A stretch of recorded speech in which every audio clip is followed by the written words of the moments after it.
Hello, my name is Alan Winner. I'm doing this for COMP4320, which is Introduction to Networks. This is Assignment 7 video, and going through it, we had 3 prompts for the problem 1, 3 prompts for the problem 2, and then 2 for the last part, which is about routers and systems. So for number 1, the main thing we're going over is the different kinds of wireless connections. We went through infrastructure-based and ad hoc wireless networks, and the main difference I found is that they just use in different kinds of scenarios. Infrastructure being a lot more faster and more secure, but have to be set in specific locations, a lot more resource intensive because they are almost permanent systems set up, while ad hoc is much easier to set up and a lot less physical setting and everything without even needing an access point.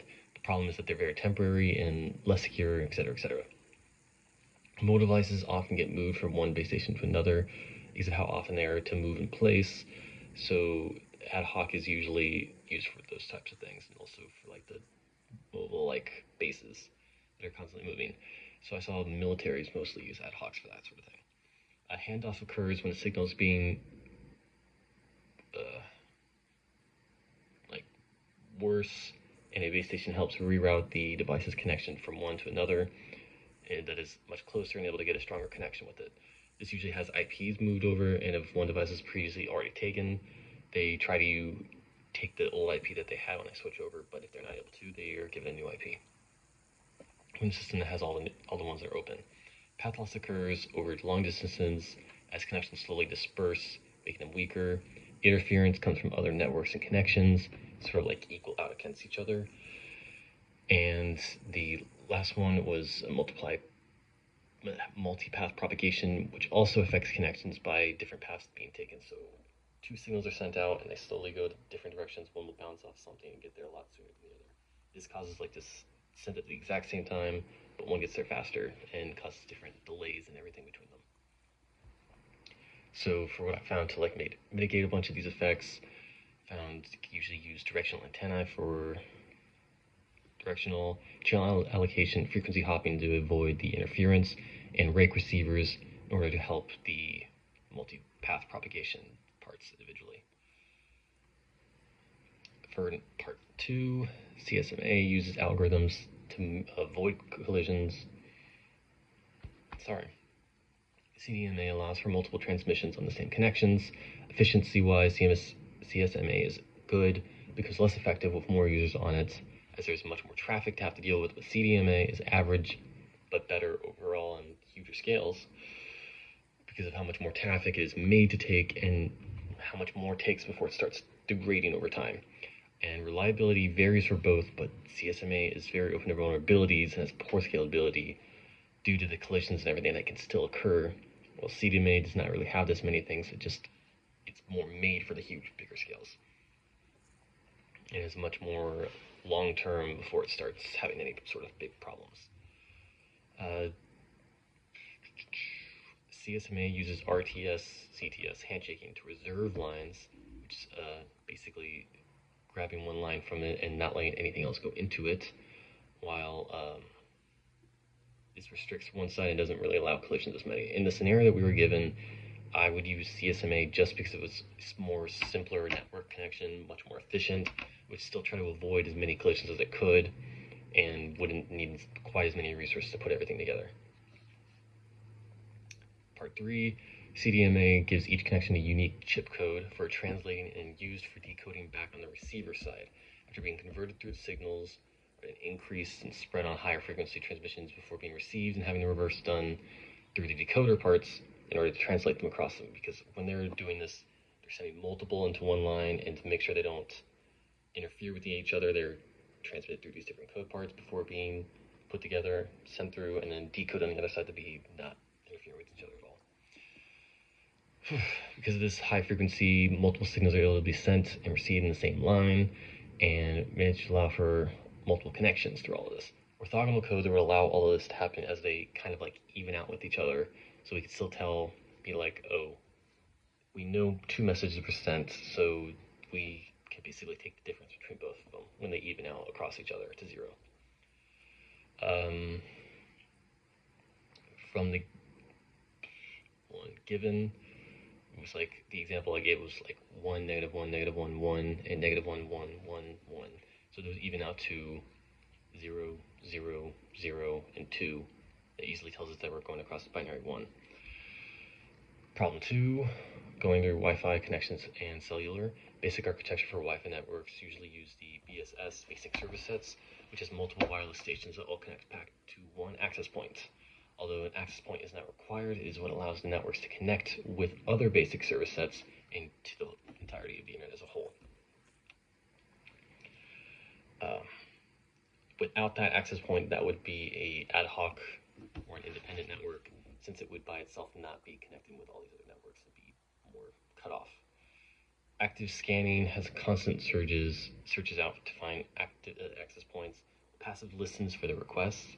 The difference mainly comes from active scanning using a lot more energy resources to get at everything, but it's much faster because it's constantly searching, while the passive one takes a lot longer but does not cost as many resources because of this.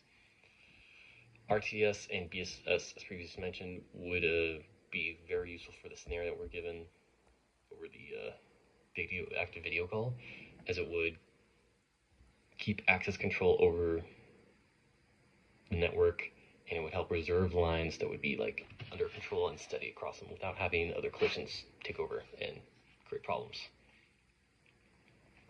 Number 2, 4G LTE is slightly in development system as it rolled out as a standard. LTE be trying to be the standard before 5G takes over. It's built by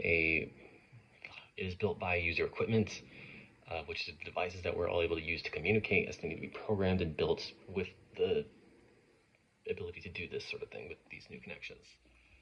You can't like build something much earlier, hundreds of years ago, and then like still try to use it with the up-to-date things today, if that makes sense. The other part was base stations, which we use the towers themselves, which connects us to the internet as a whole, and the packet data gateways are used as they give each mobile device their individual IP addresses. It connects them to the cellular gateways and the mobility management entity itself, which tracks each device in order to keep its connection and allow coordination between them and others. For handovers, the user equipment first measures the strength from nearby connections and other points, as these are all like together in one bubble, and they find another one that's in their own bubble that's somewhere in between. They transfer them over, and usually like the last usual MME tries to find its target need node and switch it all over using a reserved tunnel protocol to be started. They start transferring all the addresses and everything over, usually even at the same time what is being requested by the device. So that way if you transfer from one tower to the other, whatever you were currently doing doesn't be interrupted.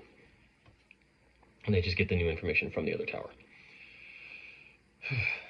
And in this scenario, users' data would be ensured due to tunnels made through a direct handover from node to node, finally finishing with a seamless handover as it won't interrupt what was currently ongoing. For number 3, like we touched on before in the assignment, Wi-Fi is a less centralized system versus the more centralized cellular systems, as Wi-Fi kind of has their own bubbles that go into the further connection, while cellulars try to cover everything and still connect to each other. With the APs being among the networks to connect them, while the cellulars all connect to their home mobile carriers in large centralized bubbles. Wi-Fi has very limited mobility support, as you can manually connect between new systems, while cellular will automatically transfer all your data in its variant systems. Wi-Fi uses CSMA to avoid collisions and reserving all these different lines. Cellular uses variant scheduling in order to allocate resources across all the different devices. Wi-Fi has no centralized control over its collisions and mainly avoids them when it can, while cellular can actively schedule around them in order to avoid any, even being feasible, and cut them if problems start to come up. If they can sense that two are about to run into each other, it just cuts the line and stops it from happening before it even happens. And it also helps maintain all high traffic areas. In a hybrid system, Wi-Fi would be used best in a public, more commonly roamed areas with higher populations of all the people, while cellular would be kept in the amounts of not as frequently used. So we'd have like little bulbs and nodes where all the people are usually at, cellular to cover everything else that's not in those parts. That way, the huge amounts of area would be by cellular, less resource cost expensive, while the big important parts with many more people need a lot more resources, would have the bigger, expensive, more populated systems. And to keep coverage everywhere, we would use like a multi-pass system so they could both easily transfer back and forth in the dynamic routing. Considering 3 LANs interconnected by the 2 routers, found that they went from E to the LAN to 1 to LAN to router 1 to LAN to the B. That's the simplest way of really saying this. But as it was going, being encapsulated, when it got to its first router, sent to router 1, could not find a destination on the LAN, it would be translated to router 1's addresses, sent to the LAN of C and D, where it would be checked to see if the destination is on those local parts, sent to router 1 after it found it wasn't, and then be finding the destination there, encapsulated to the new router after finding the destination is in the local LAN at that point. And have the connection, it would be sent to the LAN after the tables, find session done in this connection list, and finally to B after being finally encapsulated for that part. Same thing would happen with the new steps given, except it would, first few extra steps would be added at the beginning. Once it arrives to the first LAN of E and F, the LAN would then send an ARP request to that router to try to fill out all of its tables, and then it would start going through everything after that, once everything was updated. All right, thank you.